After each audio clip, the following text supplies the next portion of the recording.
Education वो सबसे important tool है जिससे आप अपनी जिंदगी को बदल रहे हैं, और ये आने वाले टाइम में भी आपका सबसे टूल इम्पॉर्टेंट टूल रहेगा।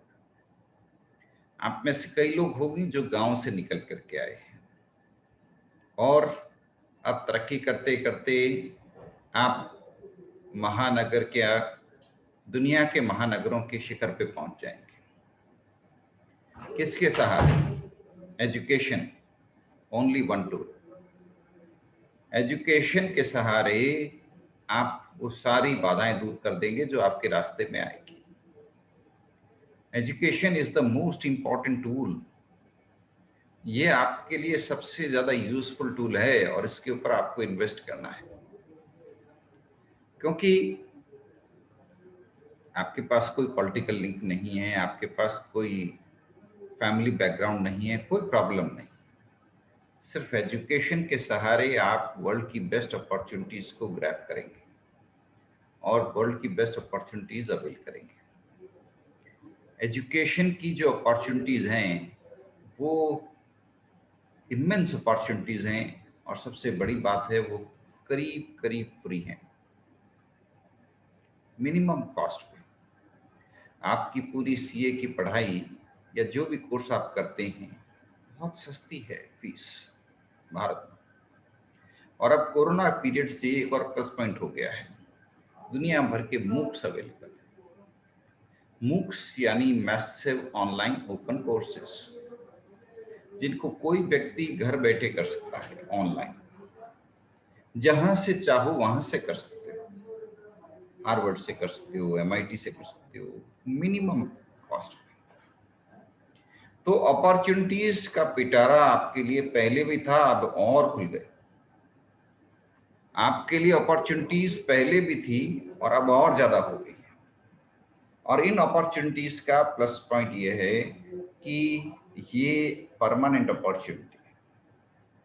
आपने कोई संपत्ति खरीदी, परमानेंट नहीं है। आपने एक कार खरीदी, वो कार आप उसको डेप्रिशिएट करते जाएंगे। आज आपने उस कार को खरीदने के लिए 10 लाख रुपए खर्च किए हैं, 10 साल बाद उसकी वैल्यू करीब करीब जीरो हो जाएगी, उसका डेप्रिशिएशन होता जाएगा, वो परमानेंट नहीं है। लेकिन एजुकेशन पर जो आप इन्वेस्ट कर रहे हैं वो थ्रू आउट आपके लाइफ आपके साथ रहेगा। It is permanent and its value will keep on increasing, कभी वैल्यू कम नहीं होगी। तो why shouldn't you invest on education? इसलिए आपको एजुकेशन पर इन्वेस्ट करना चाहिए, because that is the best return on investment. Return on investment सबसे ज्यादा बेहतरीन इसी से मिलेगा आपको। Education, quality education, and that will enable you to move closer to your dream. आपको अपने ड्रीम के नजदीक जाने में मदद मिलेगा। तो हम एक ग्राफ के ऊपर आपके साथ चर्चा कर रहे थे।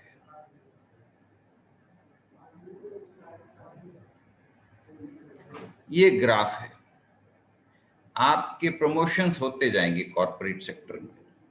ज्वाइन करेंगे तो इस पोस्ट पे हैं, मान लीजिए अकाउंट एग्जीक्यूटिव, बाद में अकाउंट सीनियर अकाउंट एग्जीक्यूटिव, फिर डेजिग्नेशन नया मिलेगा आपको, फिर एक और नया डेजिग्नेशन मिलेगा, प्रमोशन होता जाएगा और अल्टीमेटली 7-8 प्रमोशन के बाद आप एकदम टॉप पोस्ट, जिसे कंपनी के मैनेजिंग डायरेक्टर या सीईओ की पोस्ट पर आप पहुंच जाएंगे।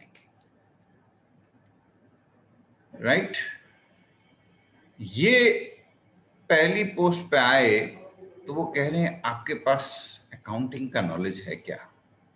दूसरी पोस्ट पे आए तो पता चला अब अकाउंटिंग का काम नहीं है, अब सुपरविजन का काम है, अकाउंटेंट्स की उसको सुपरवाइज करना है।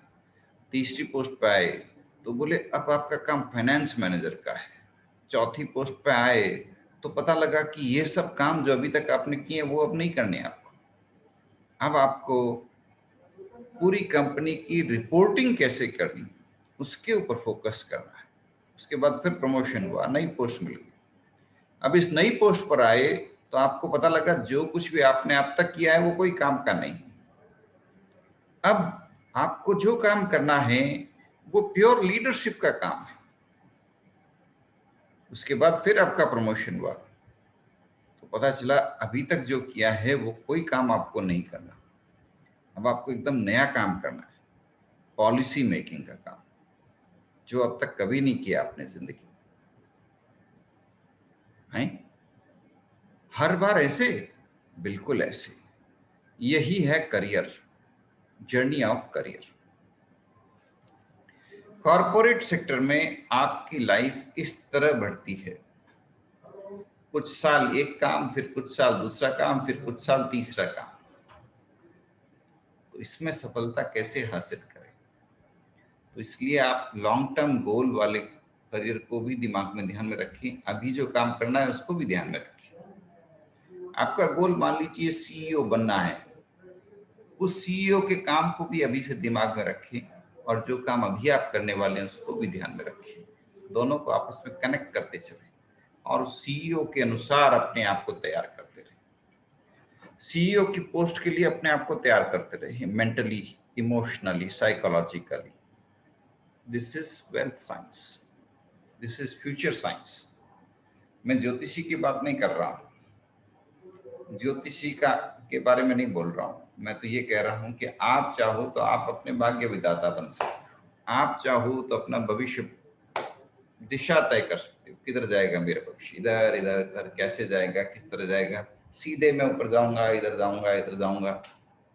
आप अपने भाग्य विधाता बन सकते हो, आप अपने वेल्थ क्रिएटर बन सकते हो। दिस साइंस, ये एक साइंस है, एक ऐसा विज्ञान है जो विज्ञान होते हुए विज्ञान जैसा नहीं लगता, क्योंकि ये वो विज्ञान है जो ये कहता है कि आप तय कर सकते हो आपको क्या बनना है। कोई ईश्वर बाहर नहीं है, आपके अंदर है। आपको तय करने वाले हो कि आप अपने जीवन को किस तरफ ले जा रहे हो, किस तरफ ले जा रहे हो, कहाँ ले जा रहे हो। लॉन्ग टर्म में वही होगा जो आप चाहेंगे।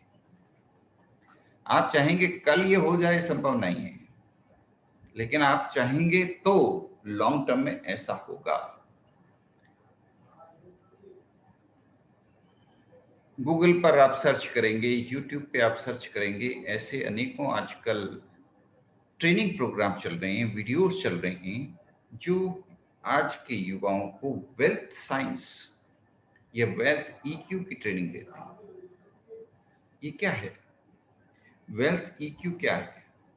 वेल्थ ईक्यू एक माइंडसेट है, वो माइंडसेट जिसको अगर आप अपने जीवन में अडॉप्ट कर लेते हैं, अपनी सोच में अडॉप्ट कर लेते हैं, तो आप बहुत वेल्थी व्यक्ति बन जाते हैं, बहुत पैसे वाले व्यक्ति बन जाते हैं।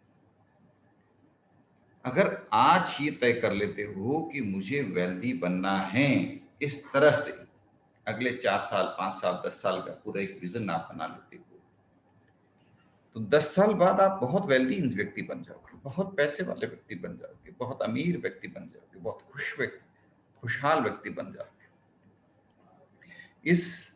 इसको आप विज्ञान कहिए या नहीं कहेंगे, क्योंकि इसमें विज्ञान जैसी लेबोरेटरी और एक्सपेरिमेंट और प्रयोग उसके संभावना नहीं है, लेकिन इसको आप अपने जीवन पे इस्तेमाल करते हो, करके देखोगे तो आप पाओगे कि आप अपने जीवन में बहुत पैसा कमाओगे। और लोग अपने अनुभव शेयर करते हैं, साझा करते हैं कि उन्होंने इस विज्ञान को अपने जीवन में अपनाया और अपना करके खूब तरक्की की। तो ये साइंस ऑफ वेल्थ किस तरह से काम करता है, कैसे काम करता है, साइंस ऑफ वेल्थ कह लीजिए, साइंस ऑफ करियर कह लीजिए, लाइफ प्लानिंग कर लीजिए, ये सब चीजें बिल्कुल इसी तरह चलती है। तो मेरा आपसे प्रश्न है कि ये कैसे काम करते हैं। आप भारत के अंदर देखिए, हजारों सालों पहले यहाँ के ऋषि मुनियों ने एक कॉन्सेप्ट आपके सामने दिया है। आपको एक त्योहार मनाना है दिवाली का, उस दिवाली के त्योहार पर वेल्थ क्रिएटर्स, वेल्थ क्रिएटर्स कौन? गणेश जी और लक्ष्मी जी। उनको कॉन्सेप्चुअली अपने माइंड में सोचना है, ये सोचना है कि वेल्थ आ रही है, लक्ष्मी चलायमान है, संपत्ति आएगी और चली जाएगी। ये कंसेप्ट था भारत में हजारों सालों से, रोटेशन ऑफ वेल्थ। इसी कंसेप्ट को आज कंसेप्चुअलाइज करके टेक्निकल ट्रेनिंग के द्वारा तमाम देशों में साइंस ऑफ वेल्थ क्रिएशन के रूप में पढ़ाया जा रहा है, वेल्थ ईक्यू के रूप में पढ़ाया जा रहा है कि आप वेल्थ को एक फिक्स संपत्ति के रूप में मत देखिए, वेल्थ को एक फ्लोइंग वेल्थ के रूप में देखिए, वेल्थ को एक फ्लोइंग वेल्थ के रूप में देखिए। जैसा लक्ष्मी माँ का कॉन्सेप्ट है उस रूप में देखिए कि पैसा आ रहा है और जा रहा है। तो ये वेल्थ का ईक्यू है। इसके अनुसार अपना माइंड को चेंज करिए, अपने एटीट्यूड को बदलिए, अपने दृष्टिकोण को बदलिए, और ये कॉन्सेप्ट आपको वेल्थ क्रिएटर बनाएगा। वेल्थ क्रिएटर बनना है। जो भी काम करें वेल्थ को ध्यान में रख के करें कि yes, I have to contribute to the world in the form of wealth, increase wealth. जब भी आप खर्च करें या पैसा रिसीव करें, गणेश और लक्ष्मी वेल्थ क्रिएटर्स, इनका नमन करें, इनको रेस्पेक्ट करें, और शुभ और लाभ इन दो वर्ड्स के साथ अपने हर काम की, बिजनेस वेंचर की शुरुआत करें। आज पूरी दुनिया में स्टार्टअप ट्रेनिंग दी जा रही है, और स्टार्टअप ट्रेनिंग में सबसे पहला कंसेप्ट यही सिखाया जाता है कि आप जो बिजनेस करने वाले हैं उस बिजनेस से सोसाइटी का बेनिफिट होना चाहिए। Be creator of social wealth, society will reward you. आप सोसाइटी के बेटरमेंट का सोचिए, सोसाइटी आपके बेटरमेंट की बात सोचिए। फ्लो बन जाएगा, एक चेन बन जाएगा, एक सर्कुलर सिस्टम बन जाएगा। आप सोसाइटी को दे रहे हैं, सोसाइटी आपको वापस दे रही है। यही कंसेप्ट जो मैं आपको बता रहा हूं हमारे यहाँ हजारों वर्षों से विद्यमान है, शुभ और लाभ के। पहले शुभ फिर लाभ। शुभ यानी गिव बेनिफिट टू सोसाइटी, लाभ society will give back, flow, ये फ्लो बन गया, सर्कुलर फ्लो। आप सोसाइटी को दे रहे हैं, सोसाइटी आपको वापस दे रही है, शुभ लाभ।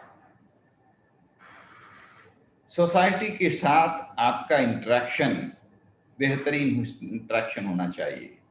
Give to the society, society rewards you back.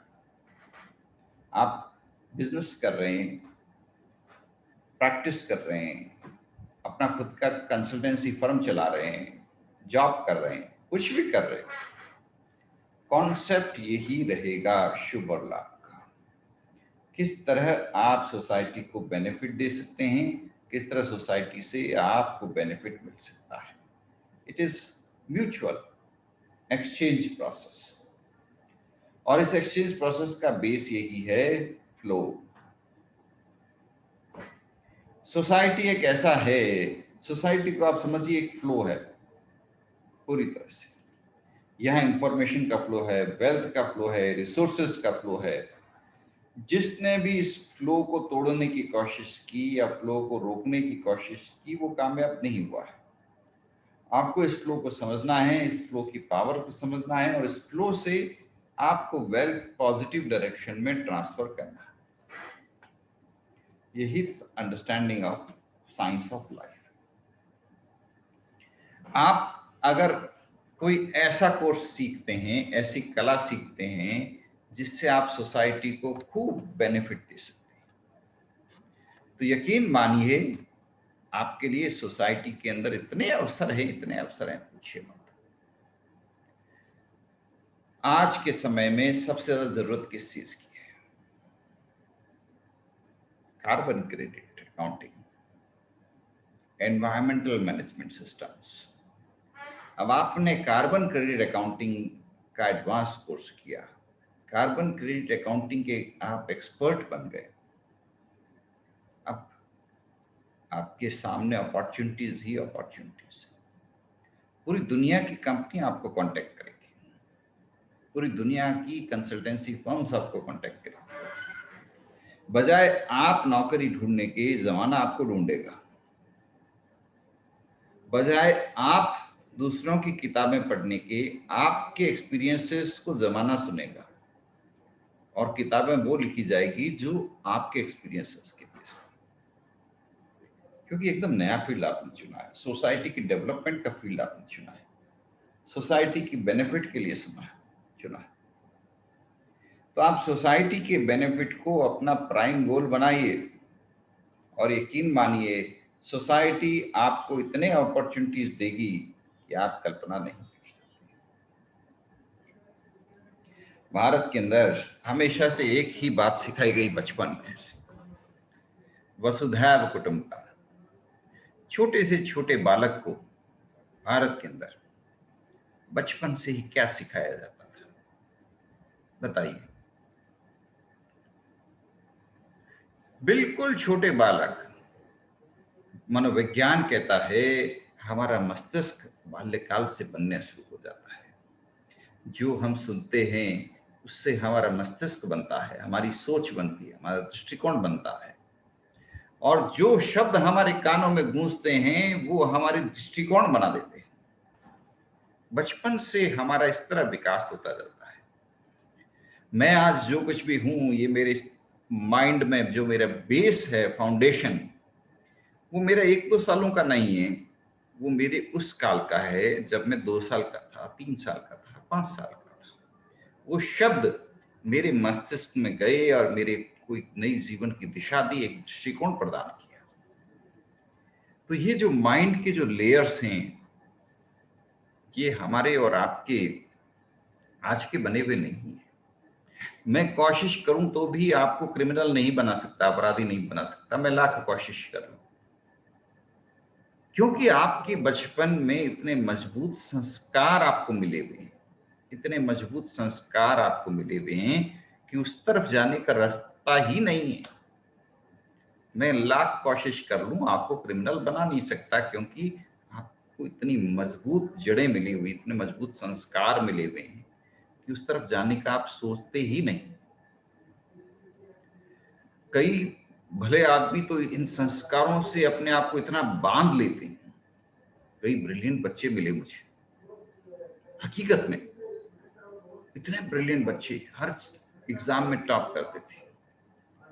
मैंने कहा तुम लोग गवर्नमेंट सर्विस के लिए ट्राई नहीं कर रहे? बोले गवर्नमेंट सर्विस का कोई मुकाबला नहीं है, बहुत शानदार करियर है, लाइफ सिक्योर हो जाती है, लेकिन हम नहीं अप्लाई कर रहे। मैंने कहा क्यों नहीं कर रहे भाई? बोले करप्शन है, मन नहीं करता बताने का। मैं हैरान रह गया।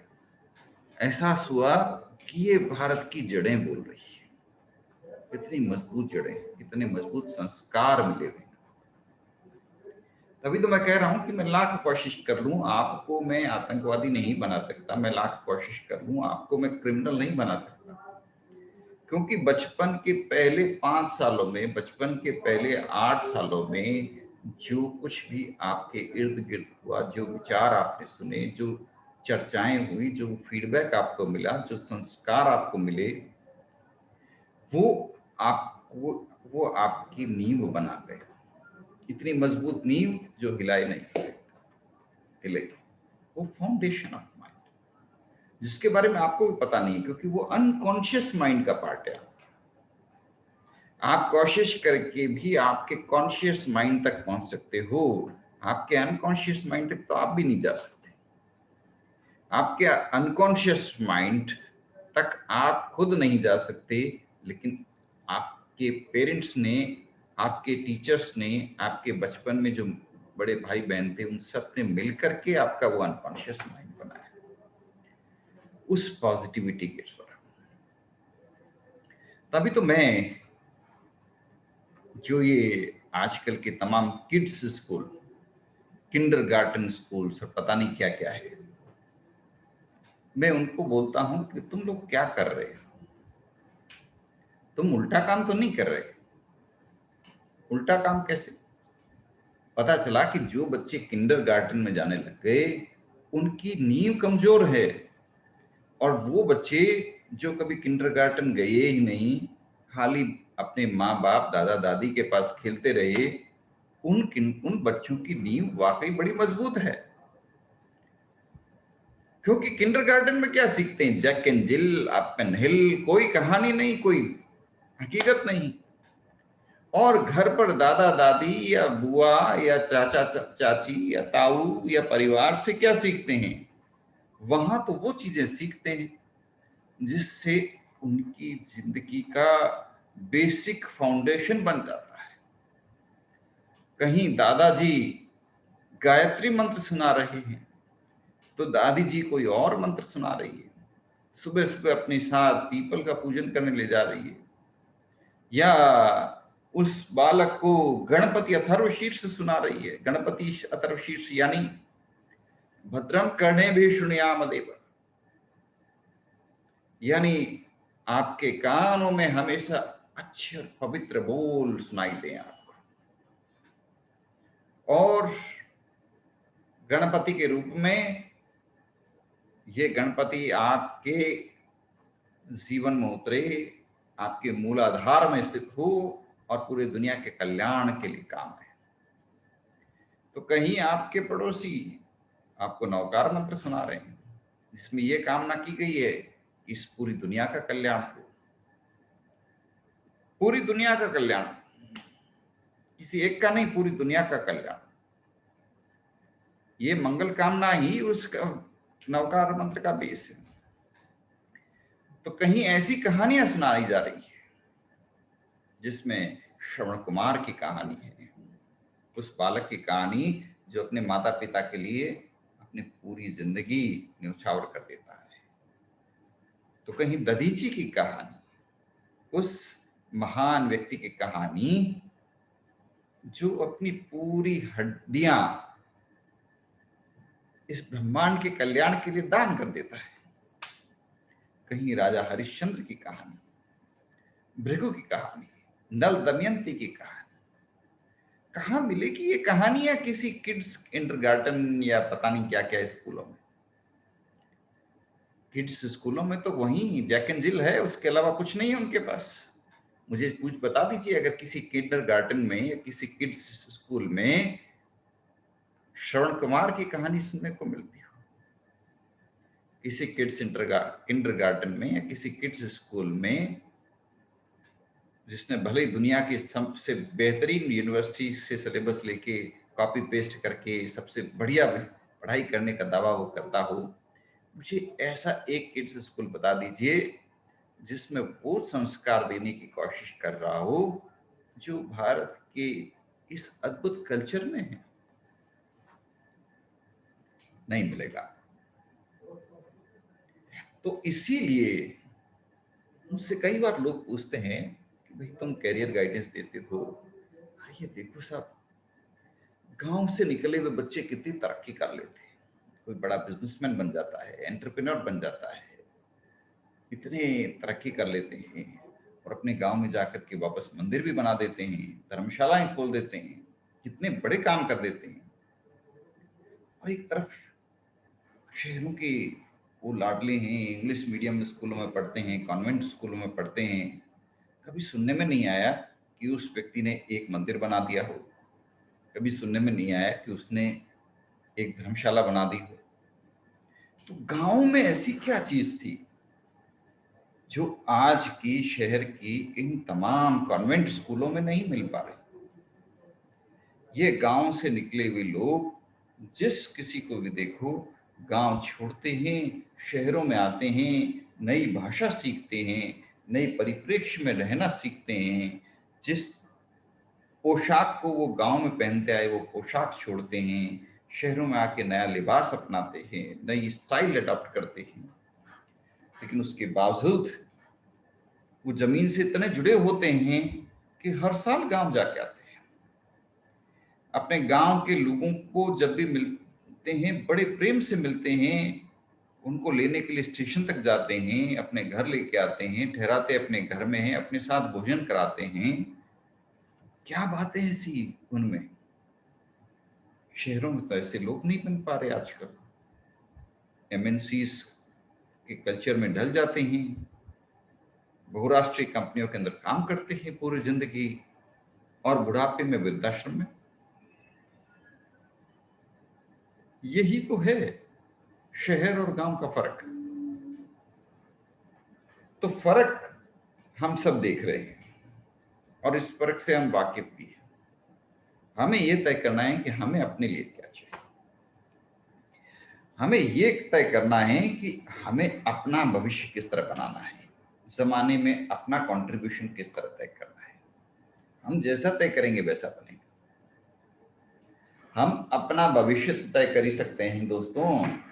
जीवन में हमें क्या करना है ये तो हम तय कर सकते हैं ना। पूरी दुनिया को तो नहीं बदल सकते अपन, लेकिन अपने भविष्य को तय कर सकते हैं, अपने लिए एक डायरेक्शन को तय कर सकते हैं, अपने लिए जीवन को सुंदर बनाने के लिए रास्ते हम तय कर सकते हैं। भाई अब आप में से मुझसे कोई पूछे कि मैंने शिक्षा का क्षेत्र क्यों चुना, तो डायरेक्शन साफ थी, उद्देश्य साफ था, जीवन का एक पर्पस साफ था। मुझे लगा कि ये फील्ड मेरे को अच्छा लग रहा है, ज्ञान बांटना सबसे अच्छा काम है, मैंने चुन लिया और मैं ये काम करके खुश हूं। और इसीलिए मुझे हर पल हर दिन खुशहाली मिल रही है। उसी तरह आप भी अपने जीवन का एक लक्ष्य तय करें, उस लक्ष्य के अनुसार अपना प्रोफेशन चुनें, अपना काम चुनें, अपने उद्देश्य तय करें। अब मैंने आपसे अभी कहा कि अब आप में से किसी ने तय कर लिया कि मुझे बहुत बड़े उद्देश्य के साथ काम करना है, तो हो सकता है आप में से कोई कार्बन क्रेडिट अकाउंटिंग का काम शुरू करे, हो सकता है आप में से कोई एनवायरमेंटल साइंस को इंटीग्रेट करते हुए किस प्रकार कंपनियां एनवायरमेंट फ्रेंडली बन सकती है उसके लिए काम करे, उसके लिए आवाज उठाए, या कोई और ऐसा कोई काम शुरू करे। हो सकता है उसके काम के लिए 10 साल बाद आपको नोबेल पुरस्कार मिल सकता है, आपके काम के लिए 10 साल बाद आपको इंटरनेशनल अवार्ड्स मिल सकते हैं। आपके लक्ष्य आपको जीवन में वो ऊंचाइयां दे सकते हैं जो आज हम सोच नहीं सकते। भाई अगर आप ये तय कर लेते हो कि मुझे इस तरह का कंट्रीब्यूशन देना है, आज नहीं दे पा रहे, कोई बात नहीं, अगले 5 साल 10 सालों में पता ही नहीं लगेगा। जिस लक्ष्य को लेकर के आप चल रहे हैं उस लक्ष्य के अनुसार आपको ट्रेनिंग मिलेगी, साधन मिलेंगे, रिसोर्सेज मिलेंगे, अपॉर्चुनिटीज मिलेगी, सर्किल मिलेगा, और आप वो काम कर पाएंगे जो आज की तारीख में तो असंभव है, लेकिन आपके सपनों में है। असंभव है लेकिन ड्रीम्स में है आपके। कितना आनंद आएगा। हमारा माइंड हमें अनकॉन्शियस माइंड से इतनी जबरदस्त शक्ति देता है। हमारा माइंड का सिर्फ 1% या 2% कॉन्शियस माइंड है, बाकी सब अनकॉन्शियस माइंड है। अनकॉन्शियस माइंड के एक चित्र मैं आपके सामने दिखाने की कोशिश करता हूं।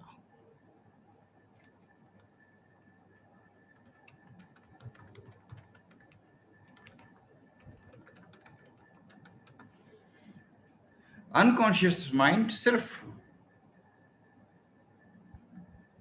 हमारी पकड़ में तो नहीं है, बट अनकॉन्शियस माइंड वो है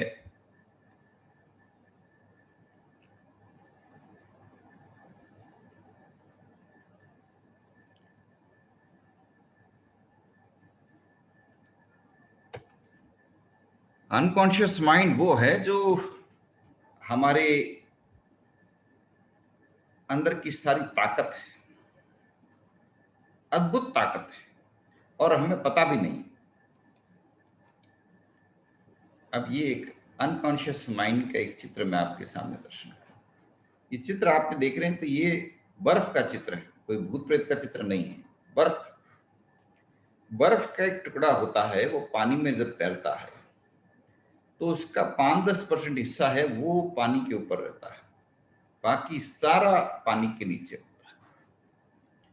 वैसा ही अनकॉन्शियस माइंड, अनकॉन्शियस माइंड में हमारी थॉट्स, मेमोरीज, फीलिंग्स, ये सब हैं, और ये सब नजर नहीं आती।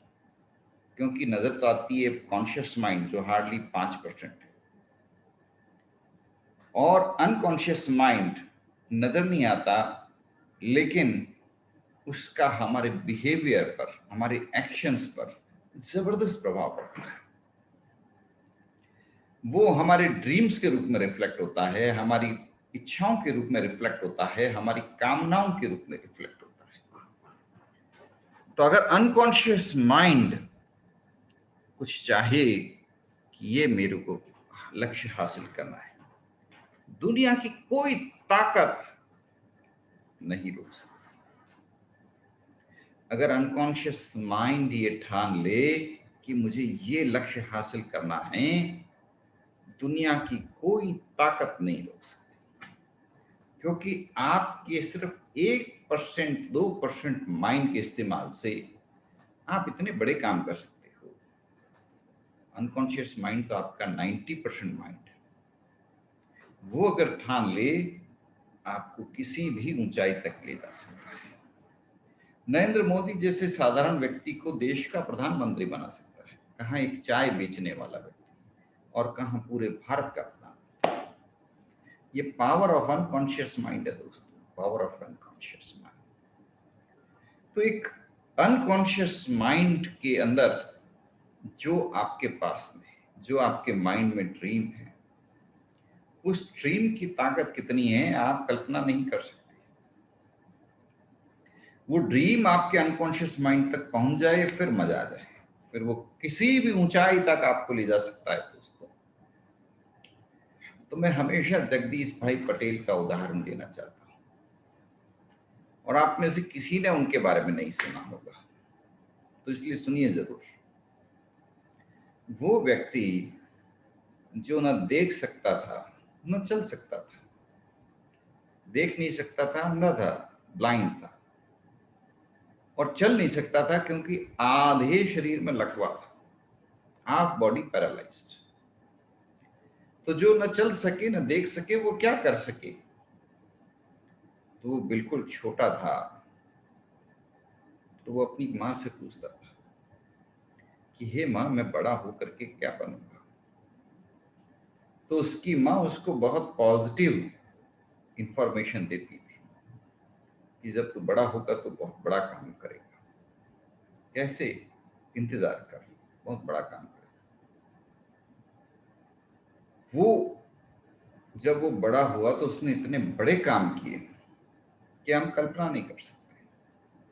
वो न देख पाया, न चल पाया, लेकिन उसने अपनी तरह के अंधे लोगों का संगठन बनाया, और उसमें से हर व्यक्ति को इतना सक्षम बना दिया कि हर अंधा व्यक्ति इतना कॉम्पिटेंट बन गया जितने आप और हम भी नहीं। ब्लाइंड पीपल्स एसोसिएशन उसने शुरू किया, कमाल का ऑर्गेनाइजेशन। इतना कमाल का ऑर्गेनाइजेशन किससे बना? वो ड्रीम जो बचपन में माँ ने एक बीज के रूप में दिया कि इंतजार करो, जब तुम बड़े होगे तो बहुत बड़ा काम करोगे। वो ड्रीम एक छोटा सा विचार, वो एक वक्त के साथ फैलता गया, बड़ा होता गया, वट वृक्ष का रूप धारण कर लिया, और उसने पूरी दुनिया को बेनिफिट दिया। एक विचार इतनी ताकत रखता है, अगर वो सही समय में आपके मस्तिष्क में चला गया, अनकॉन्शियस माइंड में चला गया, वो इस लेवल पर काम करेगा कि आपके हाथ से पूरी दुनिया को बदलवा देगा। One idea, power of one dream. Yes, हमारे भूतपूर्व राष्ट्रपति जी अब्दुल कलाम जी कहा करते थे कि सपने देखिए, ऐसे सपने जो आप दिन में खुली आंखों के साथ देख सको,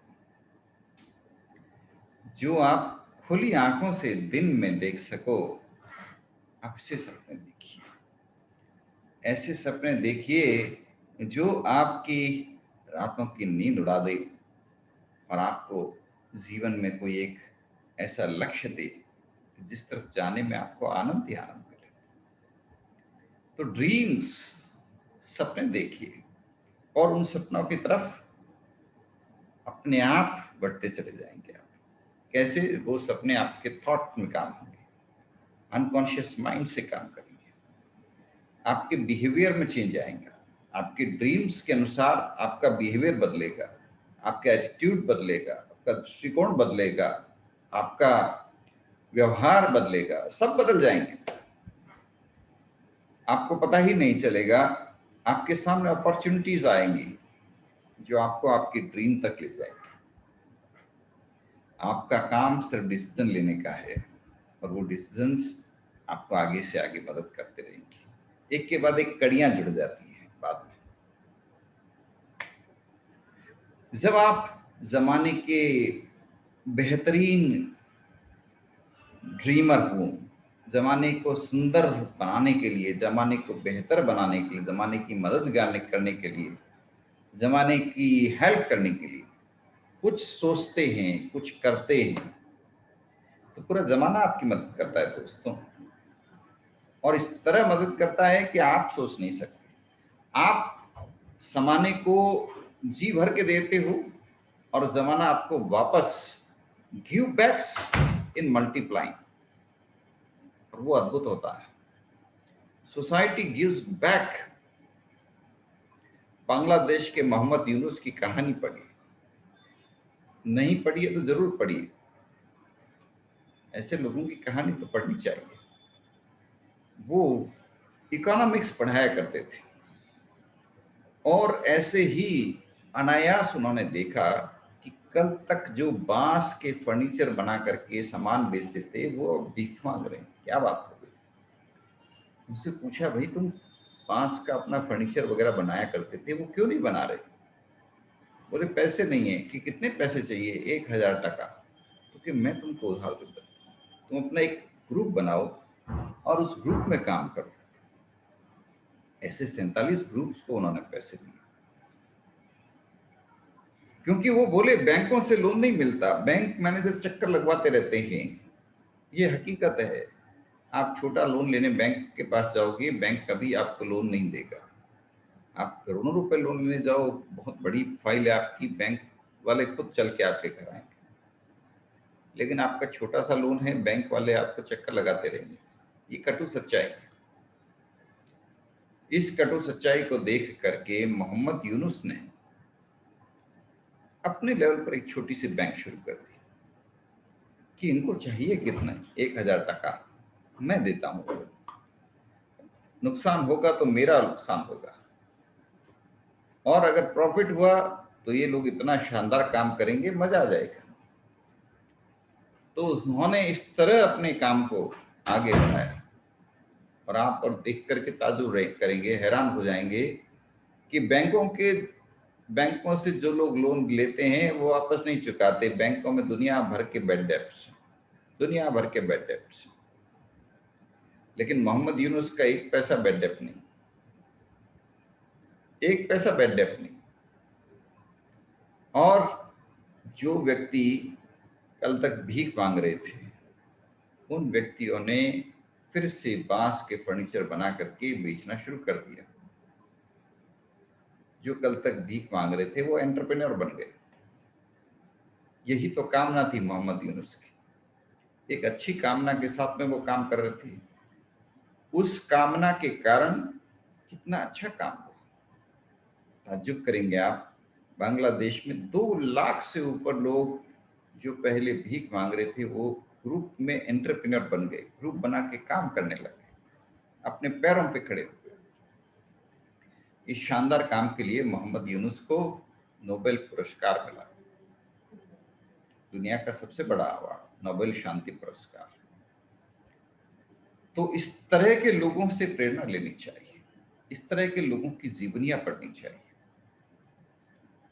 और ये हमें कुछ सकारात्मक करने के लिए मोटिवेट करते हैं।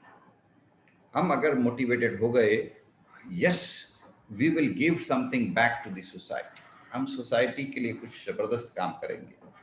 क्या होगा? सोसाइटी भी हमें उतना ही अपॉर्चुनिटी देगी।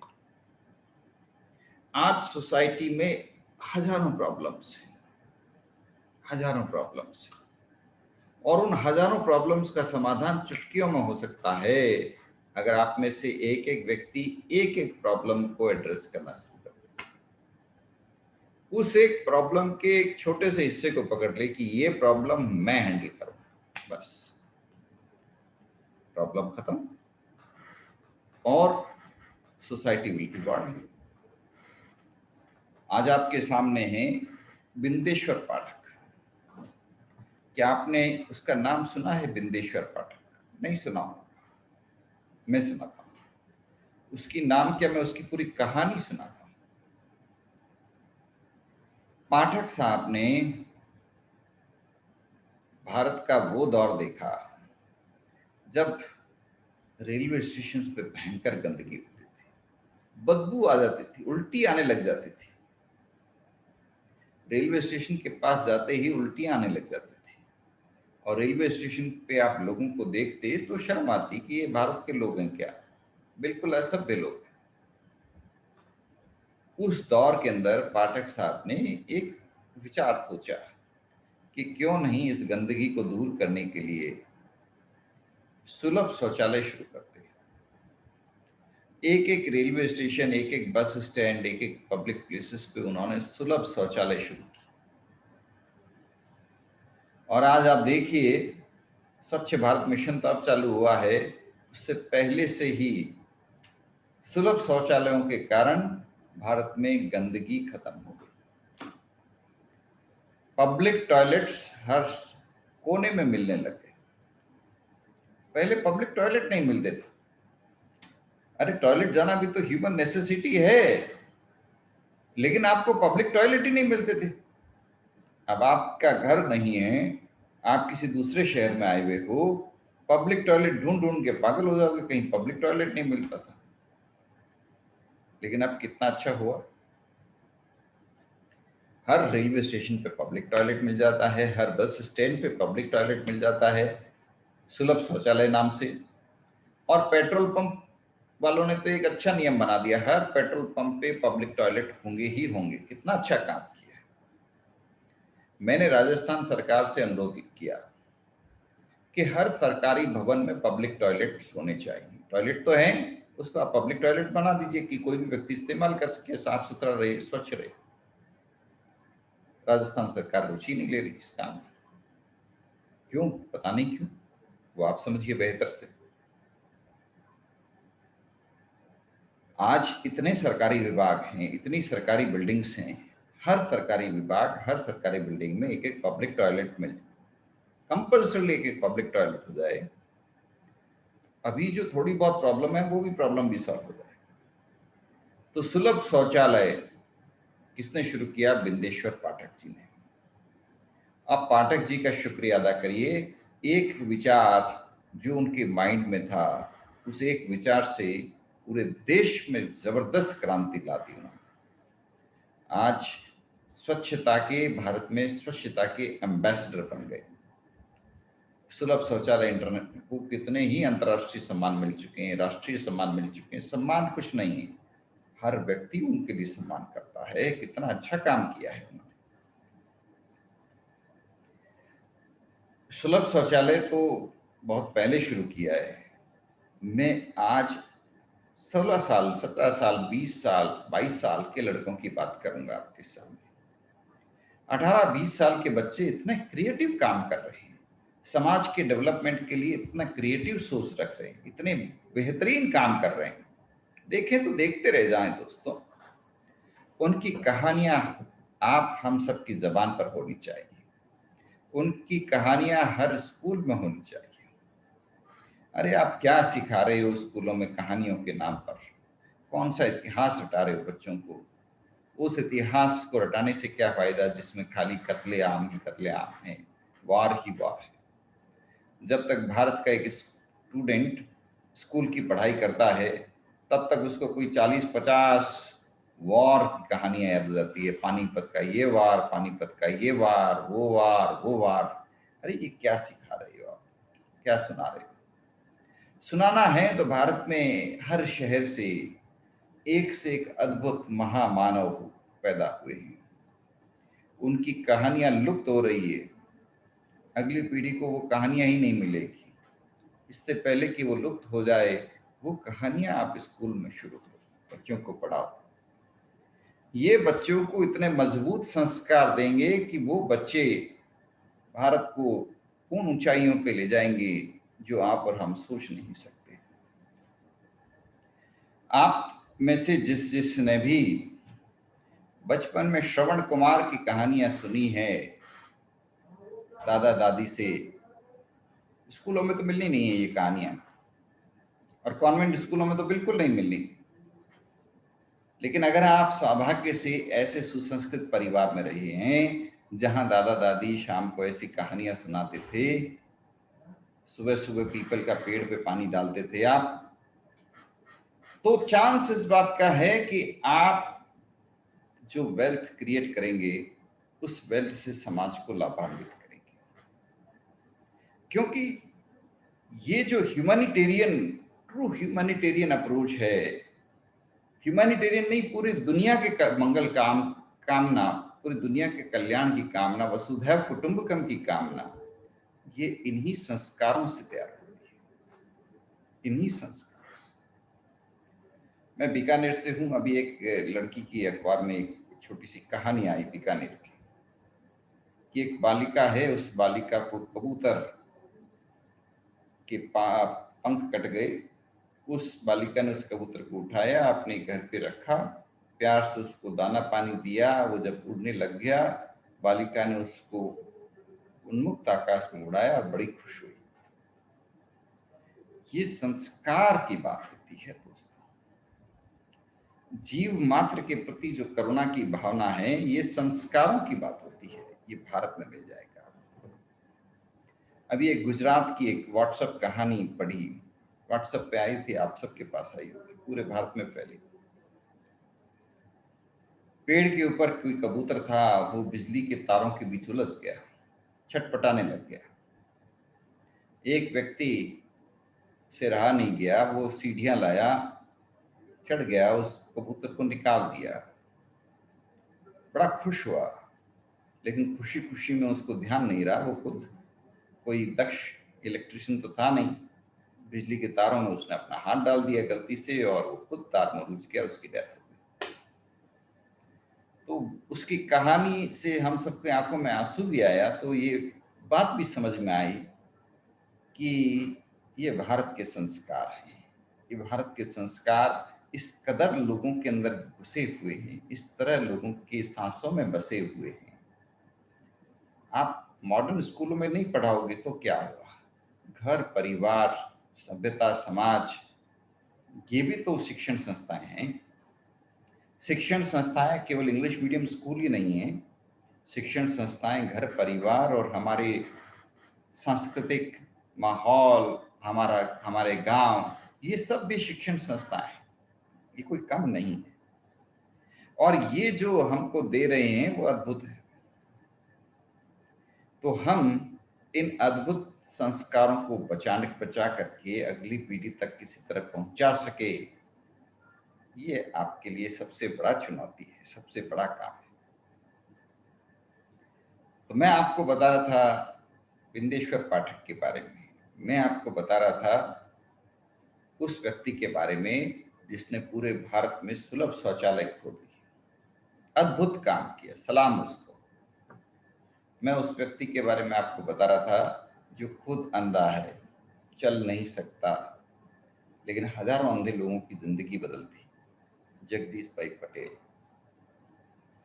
मैं ऐसे सैकड़ों लोगों की कहानियां बता रहा हूं आपको, जिन्होंने असंभव काम कर दिया। असंभव काम कैसे? एक सपने के सहारे, वन ड्रीम। असंभव काम है। मैंने आप सबके सामने बात की पर्यावरण की, बातें तो बहुत लोग करते हैं, और बड़ा अफसोस होता है जब अपन देखते हैं कि 5 स्टार होटल्स में पर्यावरण को लेकर के कॉन्फ्रेंस करते हैं, पर्यावरण को जम के नुकसान पहुंचाते हैं। करना धरना कुछ नहीं, बातें बहुत बड़ी बड़ी बड़ी करते हैं। 5 स्टार होटल्स में पानी भी पानी की बोतल में लेंगे, और वो पानी की बोतल अगले 200 सालों तक पर्यावरण में पड़ी रहेगी, नुकसान पहुंचाएगी। क्या फायदा? लाखों रुपए सरकार तनख्वाह देती है, लाखों करोड़ रुपए सरकार इन कॉन्फ्रेंसेस के लिए दे देती है, ये 5 स्टार होटल्स में चले जाते हैं, पर्यावरण बचाने के लिए बड़ी बड़ी बातें करते हैं, पानी की बोतलें वेस्ट करते हैं और पर्यावरण को नुकसान पहुंचाते हैं। मैं इनको बिल्कुल भी सम्मान नहीं देता। तो आप प्रश्न पूछेंगे आप किसको सम्मान करते हैं? हाँ, तो मैं बताना चाहता हूँ भैया आपको। मैं सम्मान करता हूं निर्मल बरड़िया जैसे लोग,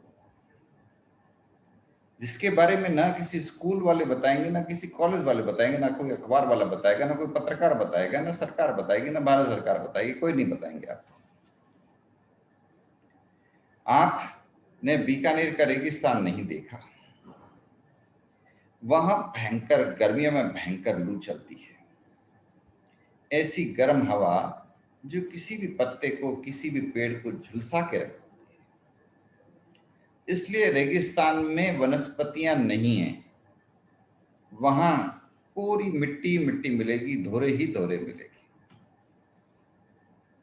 एक तरफ सरकार ने वहां पे कंटीले विदेशी बबूल फैला दिए, जो और नुकसानदायक, क्योंकि वो बबूल न छाया देते हैं, न गायों को कोई पत्तियां देते हैं, न कोई खाने का सामान देते हैं।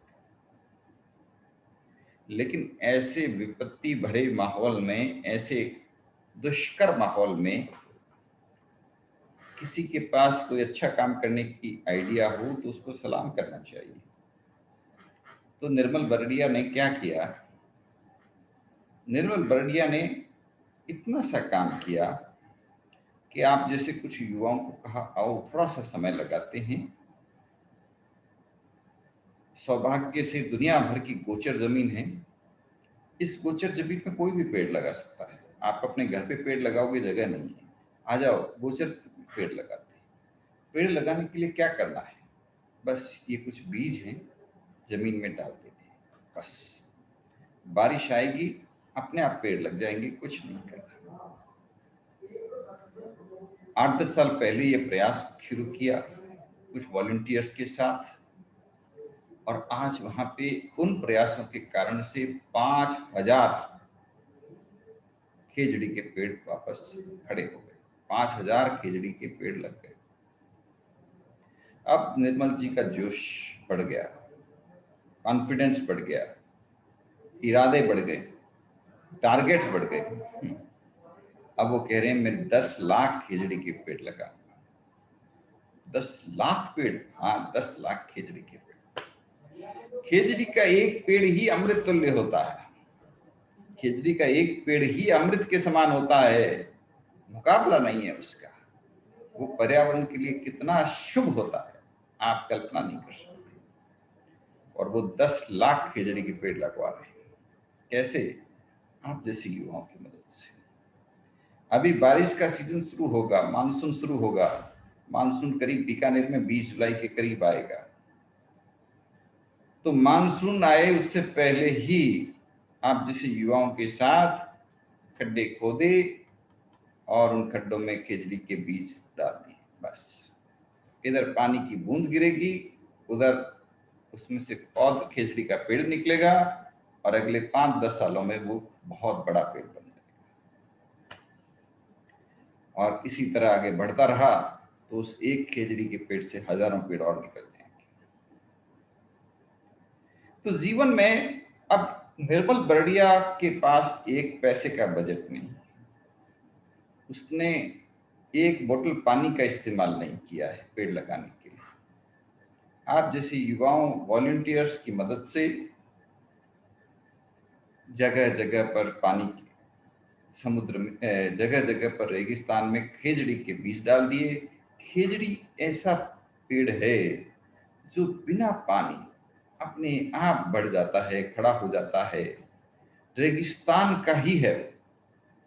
और इतने गुण हैं उसमें, खेजड़ी से सांगरी मिलती है, उस सांगरी की सब्जी जो खा ले उसकी स्वास्थ्य की सारी बीमारियां दूर हो जाती है।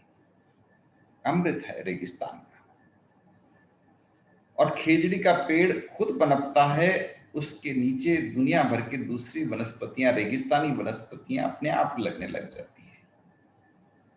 तो कितना अद्भुत काम हो गया है। खिजड़ी का पेड़, और जहां खिजड़ी पनप गई वहां रेगिस्तान की दूसरी वनस्पतियां, जैसे शंखपुष्पी, ब्राह्मी पत्ती वगैरह वगैरह, जिसको खाने से गाय हैं उनका स्वास्थ्य बेहतर होगा, गायें स्वस्थ होगी, उनके दूध से वो गुण लोगों के पास भी जाएंगे, लोगों की बीमारियां दूर होगी, वो भी स्वस्थ होंगे, और उस प्रकार पूरे समाज में स्वस्थ और अच्छे विचार फैल जाएंगे। यहाँ बजट नहीं, पैसा नहीं, लेकिन यहाँ काम क्या कर रहा है? दृढ़ इच्छा शक्ति। आपके पास भी दृढ़ इच्छा शक्ति है, आप कोई भी काम कर सकते हैं। दृढ़ इच्छा शक्ति जरूरी है दोस्तों। आज कॉर्पोरेट सेक्टर के अंदर कहते हैं कि अगर आप वाकई किसी व्यक्ति को महान बनाना चाहते हो तो उसमें दो चीजें होनी चाहिए, एक विनम्रता और दूसरी विल पावर। आप अपने अंदर ये दो गुण विकसित करें, विनम्रता और दूसरी प्रोफेशनल विल पावर। इतनी जबरदस्त विल पावर उस मांझी में है। सुने हैं ना, उस मांझी की पिक्चर देखी होगी आपने, दशरथ मांझी की। अकेले उस बंदे ने अपने दम पर 22 साल की मेहनत के बाद पूरा का पूरा एक पहाड़ हटा दिया, पहाड़ हटा करके रास्ता बना दिया। दशरथ मांझी कमाल का काम किया। या विल पावर देखनी हो, पैडमैन की फिल्म आपने देखी होगी, अपने दम पर कितना बड़ा काम कर दिया उस बंदे ने। या विल पावर देखनी हो थॉमस अल्वा एडिसन की, हजारों बार फेल हुए, हजारों बार फेल हुए, लेकिन लगे रहे और इतने आविष्कार कर डाले, इतने आविष्कार कर डाले, पूछिए। तो आपको अपने अंदर ये दो गुण विकसित करने हैं, और इन दो गुणों के लिए आज का जो शब्द है वो है लेवल 5 लीडरशिप। आपको दुनिया सलाम करेगी क्योंकि आपके अंदर लेवल 5 लीडरशिप होगी। भारत में ये गुण, दोनों गुण रतन टाटा में मिलेंगे आपको। जबरदस्त प्रोफेशनल विल और जबरदस्त विनम्रता। इन्फोसिस के नारायण मूर्ति में मिलेंगे आपको। नारायण मूर्ति यानी वो व्यक्ति जिसने अपने साथियों के साथ मिलकर के इन्फोसिस जैसी कंपनी को जीरो से शुरू किया, और आज वो इन्फोसिस 2 लाख करोड़ रुपए की कंपनी बन गई। या ये गुण आपको संजीव बिखचंदानी में मिलेंगे। संजीव बिखचंदानी ने अपने गैरेज से छोटी सी कंपनी की शुरुआत की थी कि लोगों को नौकरी जल्दी से मिल जाए, इसके लिए एक वेबसाइट शुरू कर दो, naukri.com। और आज वो naukri.com 10,000 करोड़ रुपए की शानदार कंपनी बन गई। ये सभी काम उन्होंने अपनी युवा अवस्था में किए। तो इसलिए मैं बात करता हूं, मुझे बात करनी चाहिए युवाओं के बारे में, उन लोगों के बारे में जिन्होंने 20 साल की उम्र में वो काम कर दिए जो हम सोच नहीं सकते। 18 साल 20 साल की उम्र में बच्चे क्या से क्या कर रहे हैं, उनके काम देखते हैं तो हम हैरान रह जाते हैं। और ये काम युवा लोग ही कर सकते हैं। इतनी जबरदस्त क्रिएटिविटी और इनोवेशन युवा अवस्था में ही हो सकती है। जैसे जैसे उम्र बीतती जाती है, क्रिएटिविटी और इनोवेशन का ग्राफ नीचे की तरफ है, क्रिएटिविटी इनोवेशन कम होने लग जाती है। लेकिन जितने युवा होते हैं इतने क्रिएटिव और इनोवेटिव होते हैं, पूछिए मत। मेरे पास में एक 17-18 साल का बालक आया, मुझे बोला ये आपका 3D प्रिंटर इस्तेमाल करना है, मैं अपना बिजनेस शुरू करना चाहता हूँ, स्टार्टअप शुरू करना चाहता हूँ। तो मैंने कहा 3D प्रिंटर से क्या करोगे?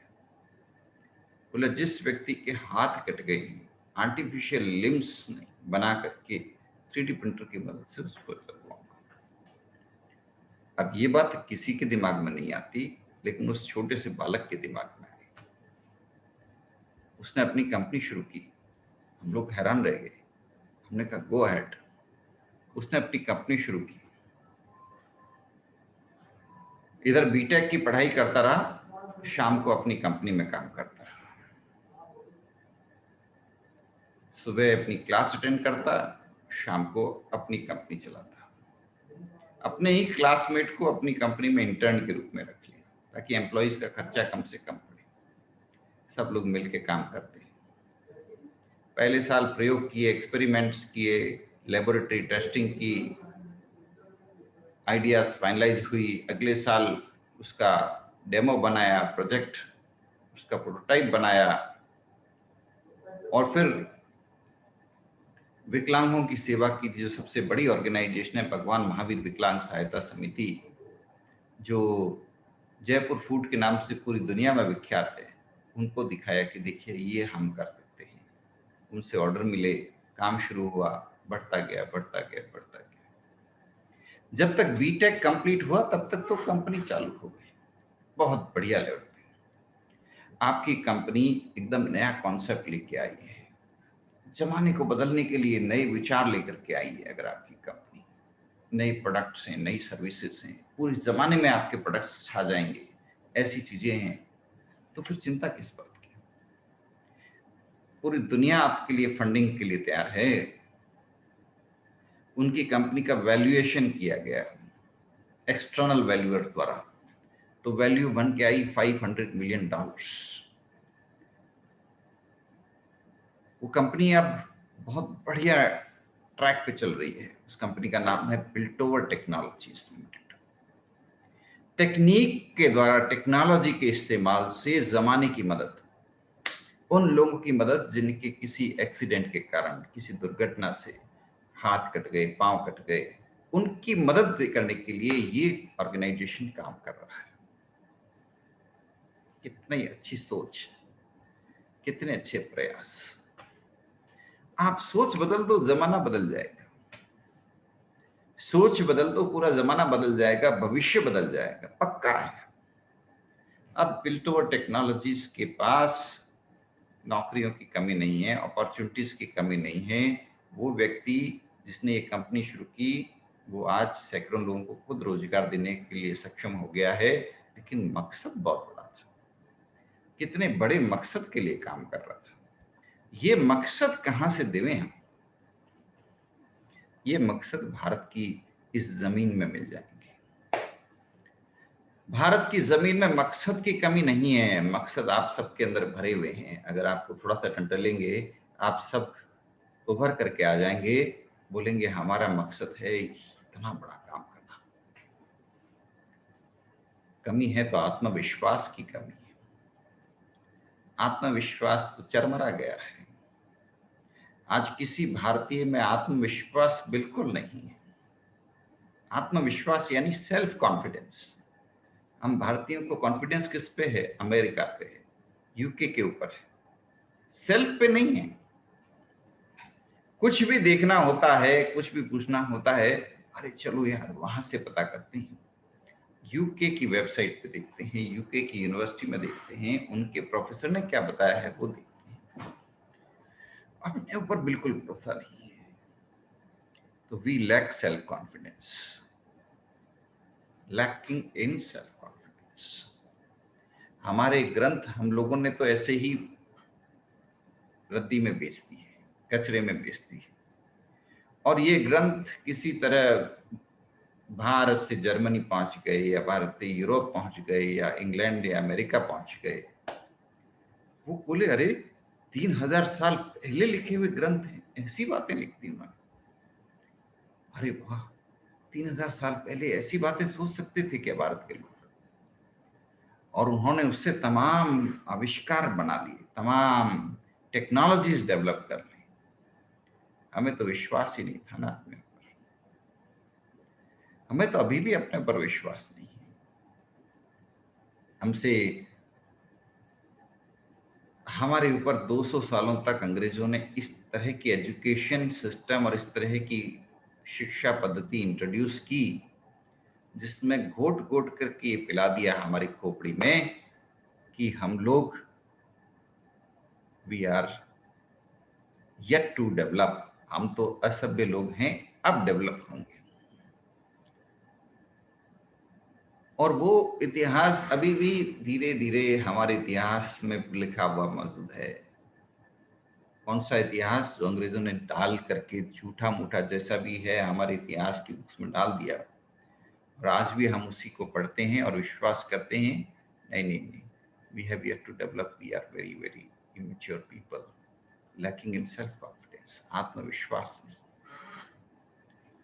आत्मविश्वास की इस कमी को कैसे दूर करें, इसका उपाय कोई नहीं, और ये आपके लिए जरूरी है। If you really want to grow in life, आत्मविश्वास बढ़ाइए।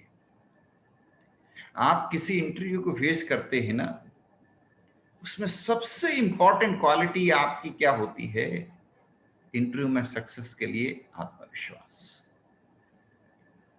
इंटरव्यू में 5 लोग आपको मिलकर के एक साथ क्वेश्चन पूछते हैं, और उन 5 में से एक को एग्जैक्ट आंसर पता होता है, बाकी 3-4 तो आपके सिर्फ चेहरे के हाव भाव, बॉडी लैंग्वेज, कॉन्फिडेंस को देखते हैं, सेल्फ कॉन्फिडेंस को। आप हकला करके जवाब देते हैं, घबरा करके जवाब देते हैं, भले ही सही जवाब दे रहे हो, आपका एवरेज स्कोर आता है 3/10। क्यों? क्योंकि एक व्यक्ति को लगा कि आपने सही जवाब दिए, बाकी सबको ये लगा आपने गलत जवाब दिए, क्योंकि आपकी बॉडी लैंग्वेज से ये लग रहा था कि आपको तो पता ही नहीं है कुछ। तो मैं जब जीडी और इंटरव्यू की तैयारी करने के लिए टिप्स देता हूं आप जैसे युवाओं को, तो उनसे अनुरोध करता हूं कि भाई ज्यादा बोलने पर जोर मत दो, लेकिन जो बोलो उसको पूरे आत्मविश्वास और पूरी विनम्रता के साथ रखो। आत्मविश्वास और विनम्रता दोनों जरूरी है। विनम्रता इसलिए क्योंकि ये आपका सबसे बड़ा आभूषण है, और आत्मविश्वास इसलिए क्योंकि आत्मविश्वास नहीं होगा तो सामने वाला सुनेगा ही नहीं। सेल्फ कॉन्फिडेंस से बोलिए अपनी बात को, और कॉन्फिडेंस की आप लोगों में, हर भारतीय में बहुत कमी है। सेल्फ कॉन्फिडेंस तो है ही नहीं। मैं राजस्थान बीकानेर का रहने वाला हूँ। बीकानेर की पुरानी लैंग्वेज है जिसको बीकानेरी लैंग्वेज या राजस्थानी लैंग्वेज या मारवाड़ी लैंग्वेज कहा जाता है। बहुत पुरानी संस्कृति है, बहुत पुरानी भाषा संस्कृति है, लेकिन इस भाषा पर किसी को कॉन्फिडेंस नहीं, लोगों को ही कॉन्फिडेंस नहीं है, तो सरकार को कहां से हो? तो आज तक सरकार ने इस लैंग्वेज को रिकॉग्नाइज ही नहीं किया है। जब अंग्रेज आए, अंग्रेजों के आने से पहले बीकानेर की लैंग्वेज उतनी डेवलप्ड थी जितनी आज की अंग्रेजी भाषा डेवलप्ड है। और जब अंग्रेजों के एक अधिकारी थे तस्सीतौरी, बीकानेर आए तो गदगद हो गए, बोले यहाँ की भाषा, यहाँ की संस्कृति अद्भुत है, मैं तो खुद यही सीखूंगा, यहीं का हो जाऊंगा। तस्सीतौरी का म्यूजियम बना हुआ है बीकानेर में, बहुत शानदार म्यूजियम है, कभी आप बीकानेर जाएं तो जरूर विजिट करिएगा। लेकिन सबसे बड़ी बात ये कि लोगों में कॉन्फिडेंस नहीं, इसलिए आज तक इस भाषा को रिकॉग्निशन ही नहीं मिली, पहचान ही नहीं मिली, भाषा की मान्यता ही नहीं मिली। तो कहने का मतलब ये कि हम भारतीय लोगों में सेल्फ कॉन्फिडेंस बिल्कुल ही नहीं है। हर व्यक्ति के अंदर अद्भुत गुण है, लेकिन कोई किसी को विश्वास ही नहीं। भारत में हजारों वर्षों से एक बेहतरीन आर्टिस्ट लोग रहे, एक से एक बेहतरीन कलाकार रहे। उन कलाकारों को विदेशों में मान्यता मिली